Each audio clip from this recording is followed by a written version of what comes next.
जयकारा शेरा वाली दा बोल साचे दरबार की जय। चौथा अध्याय।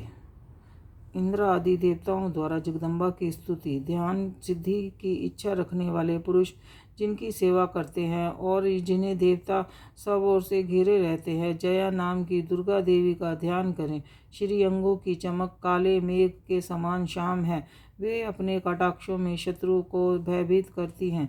उनके माथे पर चंद्रमा की रेखा शोभा पाती है। वे अपने हाथों से शंख चक्र कृपाल और त्रिशूल धारण करती हैं। उनके 3 नेत्र हैं। वे सिंह के कंधे पर चढ़ी हुई हैं और अपने तेज से तीनों लोकों में परिपूर्ण कर रही हैं। चौथा अध्याय। श्री ऋषि बोले, अत्यंत पराक्रमी दुष्ट आत्मा महिषासुर, उनकी सेना असुर सेना की देवी के हाथ में मारे जाने पर इंद्र आदि देवता प्रणाम के लिए गर्दन तथा कंधे झुकाकर उन भगवती दुर्गा की उत्तम वचनों द्वारा स्तुति करने लगे। उस समय उनके अंगों में अत्यंत हर्ष के कारण रोमांच हो रहा था। देवता बोले, संपूर्ण देवताओं की शक्ति का समुदाय जिन का स्वरूप है तथा जो देवी शक्ति से वो संपूर्ण जगत में व्याप्त है, समस्त देवताओं को महर्षि की पूजनीय उस जगदम्बा को हम भक्तिपूर्वक नमस्कार करते हैं। वे हम लोगों का कल्याण करें। जिनके अनुपम प्रभाव और शक्ति का वर्णन करने की भगवान शेषनाग, ब्रह्मा जी तथा महादेवी देव जी भी समर्थ नहीं रखते। वे भगवती चंडिका संपूर्ण जगत का पालन और अशुभ भय का नाश करने का विचार करें। जो पुण्य आत्माओं के घरों से स्वयं ही लक्ष्मी का रूप से पापियों के यहाँ दरिद्रता के रूप से विशुद्ध अंतकरण वाले पुरुषों के हृदय में लज्जा रूप से निवास करती हैं, उस आप भगवती दुर्गा को हम नमस्कार करते हैं। देवी विश्व का पालन कर कीजिए। देवी अपने इस अगम रूप का असुरों का नाश करने वाले महान पराक्रम तथा समस्त देवताओं और दैत्यों के समक्ष युद्ध में प्रकट किए हुए अपने अद्भुत चरित्रों का हम किस प्रकार वर्णन करें। आप संपूर्ण जगत की उत्पत्ति में कारण हैं। आप ये सत्व, रज और तप, ये तीनों गुण मौजूद हैं तो भी दोषों के साथ आपका सत्संग नहीं जान पाते। आप ही सबका आश्रय स्थान है। ये समस्त जगत आपका अंशभूत है, क्योंकि आप सबकी अधिभूता व्यापकता परा प्रकृति देवी संपूर्ण युगों में जिनके उच्चारण से सब देवता तृप्ति लाभ करते हैं, वह स्वाहा, इसीलिए आप ही हैं। इसके अतिरिक्त आप पितरों की भी तृप्ति का कारण है, इसीलिए सब लोग आपको स्वधा भी कहते हैं। देवी जो मोक्ष को प्राप्ति साधन है, अंचित महापर्व स्वरूपा है, समस्त दोषों से रहित जितेंद्रिय तत्व को ही सार वस्तु मानने वाले और मोक्ष की कामना रखने वाले मुनिजन जिनका अभ्यास करते हैं, वे भगवती परा विद्या आप ही हैं। आप शब्द स्वरूपा अत्यंत निर्मल तुवेग, यदुवेग, उद्योगित और मनोरथ पदों के पाठ से युक्त सामवेद का भी धार आप ही हैं। आप ही देवी त्रयी, तीनों वेद और भगवती 6 ऐश्वर्यों से युक्त हैं। इस विश्व की उत्पत्ति एवं पालन के लिए आप की वार्ता कृषि एवं आजीविका के रूप में प्रकट हुई है। आप संपूर्ण जगत की घोर पीड़ा का विनाश करने वाली हैं। देवी जिससे समस्त शास्त्रों के सार का ज्ञान होता है, वह मेघा शक्ति आप ही हैं। दुर्गम भव सागर से उतारने वाली नौका रूपी दुर्गा देवी भी आप ही हैं।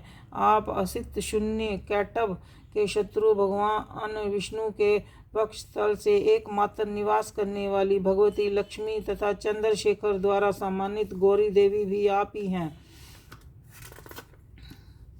आपका मुख मध्य मुस्कान से सुशोभित निर्मल पूर्ण चंद्रमा के बिंब का अनुभव करने वाला और उत्तम स्वर्ण की मनोहर क्रांति से कामनीय, तो उसे भी देखकर महिषासुर को क्रोध हुआ। सहसा उसने उस पर प्रहार किया। वह बड़े आश्चर्य की बात है, क्योंकि क्रोध पूरित यमराज को देखकर भला कौन जीवित रह सकता है। देवी आप प्रसन्न हो। परमात्मा स्वरूपा आपके प्रसन्न होने पर जगत का अभ्युदय होता है और क्रोध में भर जाने पर आप तत्काल ही कितने कुलों का सर्वनाश कर डालती हैं। वह बात अभी अनुभव में आई है, क्योंकि महिषासुर की यह बात सेना क्षण भर में आपके क्रोध से नष्ट हो जाती है। सदा अभ्युदय प्रदान करने वाली आप जिन पर प्रसन्न रहती हैं, वे ही देश में सम्मानित, उन्हीं के धन की कीर्ति की प्राप्ति होती है, उन्हीं का धर्म कभी क्षीण नहीं होता। वे ही आपके स्वस्थ स्त्री पुत्र और भव्य के साथ भाग्यवान माने जाते हैं। देवी, आपकी ही कृपा से पुण्य आत्मा पुरुष प्रतिदिन अत्यंत श्रद्धा पूर्वक सदा सब प्रकार से धर्मानुकूल कर्म करता है और उससे प्रभाव से स्वर्ग को लोक को जाता है। इसीलिए आप तीनों लोकों में निश्चय ही अभिष्ट फल का देने वाली हैं। माँ दुर्गे, आप स्मरण करने पर सब प्राणियों का भय हर लेती हैं और स्वस्थ पुरुषों द्वारा चिंतन करने पर उन्हें परम कल्याण कारण बुद्धि प्रदान करती हैं। दुख, दरिद्रता, संकट और भय हरने वाली देवी, आपके सिवा दूसरी कौन है जिसका चिंतन सब का उपकार करने के लिए सदा ही दे रहता है। हे देवी देवी, इन राक्षसों को मारने से संसार को सुख मिले। ये राक्षस चिरकाल तक नरक में रहने देने के लिए भले ही पाप करते हों, इस समय संग्राम में मृत्यु को प्राप्त होकर स्वर्ग लोक को जय निश्चय ही यही सोचकर आप शत्रु का वध करती हैं। आप शत्रु पर शस्त्रों का प्रहार क्यों करती हैं? समस्त शत्रुओं को दृष्टिपात मात्र से ही भस्म सात क्यों नहीं कर देती? इससे एक रहस्य है, ये शत्रु भी हमारे शस्त्रों से पवित्र होकर उत्तम लोकों को जाए। इस प्रकार उनके प्रति भी आपका विचार अत्यंत उत्तम रहता है। खंडंग में तेज पुंज की भयंकर दीप्ति से तथा आपके त्रिशूल के अग्रभाग से धनीपूत प्रभा चौंधिया कर जो असुरों की आंखें फूट नहीं गई, उसने कारण यही है कि वे मनोरथ रश्मियों से युक्त चंद्रमा के समान आनंददायक आपके इस सुंदर मुख का दर्शन करते हैं। देवी, आपका शील दुराचारियों के बुरे बर्ताव को दूर करने वाला है। साथ ही यह रूप ऐसा है जो कभी चिंतन में भी नहीं आ सकता और जिनकी कभी दूसरों ने तुलना नहीं हो सकती। और आपका बल और पराक्रम तो उस असुरों का नाश करने वाला है जो कभी भी देवताओं का पराक्रम भी नष्ट नहीं कर चुके।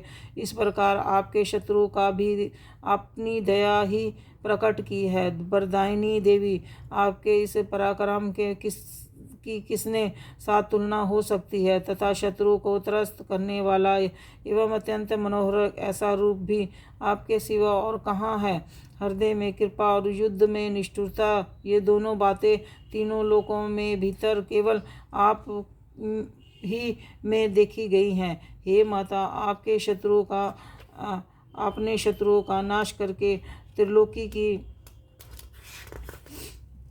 रक्षा की है। उन शत्रुओं को भी रणस्थली में मार कर स्वर्ग लोक को पहुँचाया है तथा उन्मत्त दैत्यों से प्राप्त होने वाले हम लोगों का भय को दूर कर दिया है। आपको हमारा नमस्कार है। देवी, आप शूल से हमारी रक्षा करें, जगत रथ खंडंग से हमारी रक्षा करें, घंटा की ध्वनि से, धनुष की कटार से भी आप हम लोगों की रक्षा करें। चंडी के पूर्व, पश्चिम और दक्षिण दिशा से आप हमारी रक्षा करें तथा हे ईश्वरी, आपने त्रिशूल को घुमाकर आप उत्तम दिशा से भी हमारी रक्षा करें। तीनों लोकों में आपके जो परम सुंदर एवं अत्यंत भयंकर रूप विचरते रहते हैं, उनके द्वारा भी आप हमारी तथा इस पृथ्वी की रक्षा करें। अंबिके, आपके कर कमलों में शोभा पाने वाले खंडक, शूल और गदा आदि जो जो अस्त्र हों, उन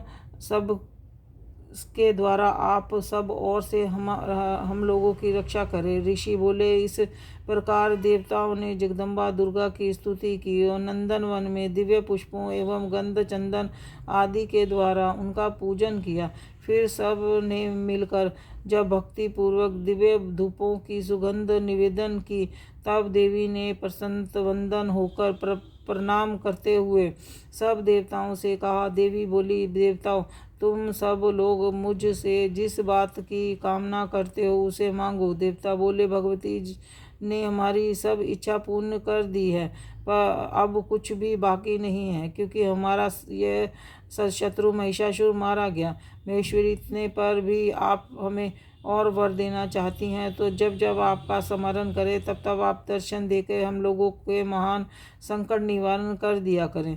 तथा प्रफुल्ल बंदन अंबिका, जो मनुष्य इस स्तुतियों द्वारा आपकी स्तुति करे उसे धन संपत्ति और ऐश्वर्य देने के साथ ही उनकी धन और स्त्री आदि संपत्तियों को बढ़ाने के लिए आप सदा ही प्रसन्न रहें। ऋषि कहते हैं, हे राजन, देवताओं ने जब अपने तथा जगत के कल्याण के लिए भद्रकाली देवी को इस प्रकार प्रसन्न किया और तथास्तु कहकर वहीं अंतर ध्यान हो गई। हे भूताल, इस प्रकार पूर्व काल में तीनों लोकों में हित चाहने वाली देवी जिस प्रकार देवताओं के शरीर से प्रकट हुई थी, वह सब कथा मैंने कह सुनाई। अतः पुनः देवताओं का उपकार करने वाली देवी असुरों तथा अशुभ निशुभ का हनन करने एवं सब लोगों की रक्षा करने के लिए गौरी देवी के शरीर से जिस प्रकार प्रकट हुई थी, वह सब मेरे मुख से सुनो। मैं उसका तुम्हें वर्णन करता हूँ। जयकारा शिरा वालिदा बोल साचे दरबार की जय। चौथा अध्याय समाप्त।